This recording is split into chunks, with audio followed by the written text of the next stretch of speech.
Hey everybody, it's Obtuse Lolcat back with more Let's Play Dark Souls. Last time we took out almost all of the first area of the Demon's Ruins here, and this time we're gonna take on the boss. But before we do that, actually, there's something I want to do, and this is to make it possible to finish a certain quest line later on. So what I'm gonna do is I'm gonna head homeward bone back to this bonfire, and then I'm gonna head to the Daughter of Chaos. Alright, and now that we're here at the Daughter of Chaos, I'm going to actually consume every one of my loose humanities, or not loose, the solid humanities, and all of them but one, and all of my twin humanities to get up to 30 humanity, and then I will donate each and every single one of those humanities, all 30 of them, to Quelana here, for a very good reason. So I will be back when I get up to 30. And there we go, 30 humanity. So now what I'm going to do, talk to Quelana. Oh yeah, while we're here, remember that Firekeeper soul that we got a really long time ago in the archives for saving Logan? Well, I'm finally going to get some use out of that, get my Estus Flask up to +3. So that's nice. And now what we're going to want to do is enter her covenant. What is it? Chaos Servant, that's right. Her covenant, the Chaos Servant. And now we want to systematically offer up each and every one of our 30 humanity in order to become a Chaos Servant +2. So once again, I'll meet you when I'm done with that. Alright, just one more to go. This should do it. Oh. Yeah, as you can see, we got a pyromancy for doing that. Pretty good pyromancy. But more importantly, we gained a rank. That is my second rank that I've gained. So I am now Chaos Servant +2, which grants us a use of a special shortcut that I will be kind of taking advantage of to get something that I want, although I won't actually be using it as a shortcut. Now, what I had in mind was not to rest at this bonfire here and then just use a homeward bone to get right back to where I was, but unfortunately, when I warped here, I accidentally rested at the bonfire. So, since I'm going to have to run all the way back there anyways, I figure I might as well level up while I'm here. I guess I'll go for the intelligence. Just gouge out my intelligence to get to 50, and then start filling out some of my other stats more nicely. So what I'm going to do now, I'm going to have fun sprinting back all the way to the Demon Ruins, and I'll meet you guys at that boss door where I started the episode.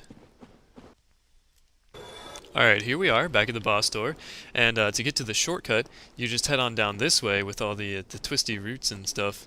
You did it, good for you. And be wary of liar. Huh. And that door down there, that is the shortcut. Normally, if you walk up to it, you won't be able to do anything with it, but since I'm a Chaos Servant +2, I should be able to open it. Sometimes it can be kind of glitchy about whether or not you can actually open it, and sometimes you have to kill a boss after having become Chaos Servant +2 in order for it to actually let you open it. But, oh yeah, it's working out. So, believe it or not, this is actually part of Knight Solaire's questline. And, I personally, I have never completed Knight Solaire's questline in the way that is considered to be, like, the optimal way to do it. So, this is actually my first time doing it. So that'll be interesting. Basically, what we want to do is go through the shortcut, kill all the bugs, and find the sunlight maggot. Remember how Knight Solaire was mentioning that he wanted to find his own sun? Well, yeah, that's part of that. So, if you keep on going that way, it'll take you into the area that's beyond the boss and the next boss that I'm going to be killing. But since I've got you guys watching, I'm not just going to take the shortcut. The only reason I opened that up was so that I could show the positive ending for Knight Solaire's questline. So yeah, that's just doing a little work for the future there. you'll see the fruits of that labor soon enough. Also, the sunlight maggot is it's a light source. So in a certain extremely dark place that we have coming up, that'll be quite useful. So as you can see, it's shiny. It's lighting up the walls around me. It's pretty cool, actually. But for now, I'm going to stick to my Crown of Dusk. So, now, at last, we will enter this boss fight. For this boss fight, you're going to want to be sure that you've got a good shield, because he has tons and tons of reach, and you probably won't be able to avoid some of his attacks. Whoa! Look at that! 1300. Nice. Like those. That is, He has a longer reaching version of that can be extremely difficult to avoid, but fortunately for me, he seems to have little to no magic resistance. So, my sorceries are doing quite well against him. And there we go. With that 2,374 combo, we have succeeded against the Demon Firesage. In case you couldn't tell, he's basically kind of a clone of the Stray Demon, or maybe the Stray Demon is a clone of him. I don't know, but with the giant catalyst and you know, like the fire elemental type deal going on. Although he does deal magic damage, as somebody mentioned to me in the comments in the last video. Thank you. I really value your comment. I do. And for killing him, we get his catalyst. Yeah, you know that, like, that 40-foot long piece of wood that he was swinging around? We get that! Yeah. Except, you know, it's small. It's a pretty cool catalyst, though. It is a sorcery catalyst. It, as you can see, although its Magijust pales in comparison to Logan's. It's just really not that great at all. But it does do fire damage, fire damage from melee. So if it can be kind of useful as a melee weapon, actually. So that's pretty cool. But yeah. So now that we've done that, there's another boss that's coming up really, really soon. If you head on down those stairs that I just passed by. But first, we're going to want to head up here and activate a shortcut that can really save you some time if you ever want to head back down here in the future. Now that I have my Estus Flask +3, I'm pretty sure that will pretty much always completely heal me. Unless I've got like 10 health left, in which case it will almost completely heal me. But since I have so little health, I think maybe if I get an Estus Flask +4, there would be no point in me even upgrading it farther. Although I probably would, you know. But this right here, this cool little demonic fire magic platform, it's an elevator. It might look kind of familiar to you because, yeah, it's normally here in Quelaag's domain, right next to the Daughter of Chaos, where we just were a little bit ago, and the pathway to the Demon Ruins. So if I had had this elevator earlier, it would have saved me quite a bit of time from running down to the Demon Ruins again, but I didn't. So that's cool. I just want to come over here to get this elevator activated, and yeah, just do that. And so now we're gonna head on down and head to the next boss. Or actually, if you head the other way, it's quicker, although you have to take some fall damage. But there's actually a bonfire first, so it's no big deal.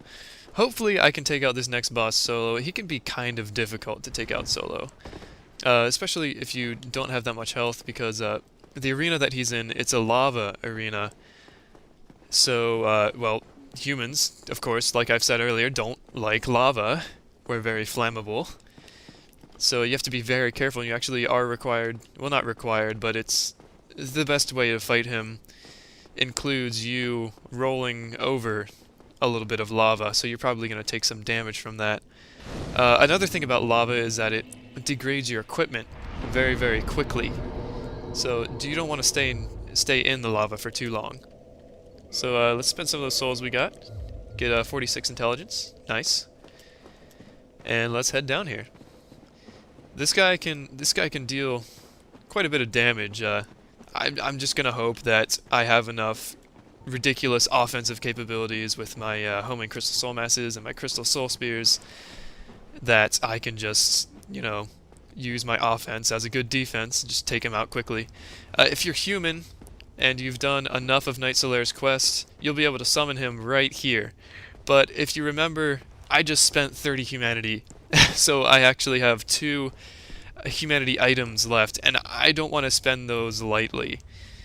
So I'm actually going to save those and opt not to go for Solaire on this fight. Although if I have enough trouble with it, I might try summoning him, just, you know, to get some help for myself. But yeah. So let's go ahead and do another boss fight in this same episode. It's cutscene time. I gotta admit, this is a pretty awesome boss. He's just, you know, kind of annoying. Yeah, I remember him from earlier viewers. Saw him in the last episode, and he wasn't really mad at me, but now he's mad. Yep. Dang. Whoa. That's it's very unpleasant. Yes, this is the Centipede demon. A pretty cool boss fight, actually. Oh, dang it, I took some damage. As you can see, it can be really hard to roll over the lava without taking damage. So I'm going to do my best to get over to this platform over here. And oh. I feel incredibly stupid. Alright, take 2. I'm actually going to look where I am running this time. Yeah.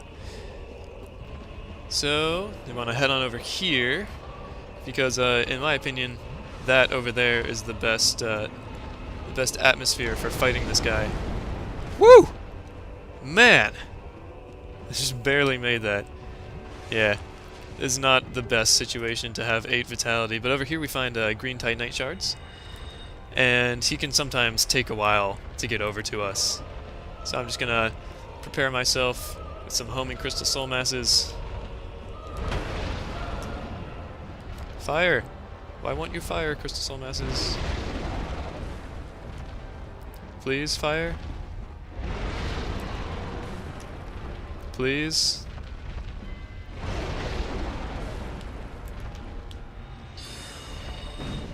Oh man, I just wasted a crystal. 2! There we go, they finally fired. Look at that damage. Oh man. Jeez. Yeah, who feels stupid now? You. Yeah. But anyways, if you cut off his really long tail that he kept on throwing at us during that fight, you can actually get what he drops, that orange charge ring, early during the fight, which could actually be useful if you get it in one fight, die, and then have to come back, because as it says, this reduces lava damage. So now that I'm wearing it, we get a really cool little orange sock icon in the upper left corner, and we can walk through lava only taking minimal damage. Unfortunately, it still greatly degrades your armor. So you really want to have the repair box at this point in time. But that's about all the time that I want to spend on this episode. Thank you guys so much for watching. I'll see you guys next time we move even farther into this lava area. Goodbye.